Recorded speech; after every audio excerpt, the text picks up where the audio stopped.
Die Bybel is jou groeigids. Soms is die grootste verskil tussen 'n stilstaande lewe en 'n groeiende lewe net een ding. En dit is om te doen wat jy reeds weet. Ons lees in ons groeigids, die Bybel, word gesê in Jakobus 1 vers 22, julle moet doen wat die woord sê en dit nie net aanhoor nie, anders te bedrieg julle julleself. Kennis moet met ander woorde oorgaan tot aksie en dit lei tot groei. Het is lekker om net kennis te versamel, jouself daarmee te verryk, maar dit verander nie ons wêreld in 'n beter plek en lewe vir almal nie. Jakobus herinner ons dat ons nie net Bybelkennis moet hê nie, ons moet daardie Bybelkennis uitleef.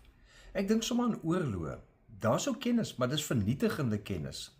Daarom moet kennis gerig word deur 'n morele kompas soos die Bybel, wat ons help met liefde vir God en liefde vir ons naaste. Ons moet daardie tipe morele kennis uitleef, anders is ons maar net soos die skares wat destyds in die groot arenas gesit en kyk het hoe diere en soldate die Christene uitmekaar skeur. Angela Duckworth wys daarop dat volharding in die toepassing van nuwe kennis, wat sy dan grit noem, die sleutel is tot betekenisvolle vooruitgang. Sy skryf dat ware groei lê nie in wat ons weet nie, maar in wat ons konsekwent doen met dit wat ons weet.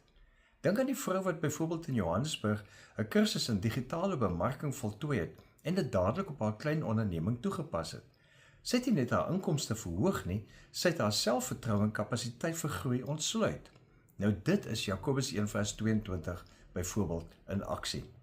Net so ook met wat ons in die Bybel leer. Ons kan dit dadelik toepas vir konflikhantering. Ons kan dit toepas vir selfbestuur. Ons kan dit toepas vir die verbetering van ons samelewing. So probeer dit wat jy in die Bybel lees, toepas in jou gesprekke en in jou besluite. En jy sal verbaas wees hoe die Bybel as jou groeigids van jou 'n lewensgids vir ander ook maak. En so kom daar meer florering as helderheid, as vrede, as fokus, as momentum. Dit verander alles. Leef geïnspireerd.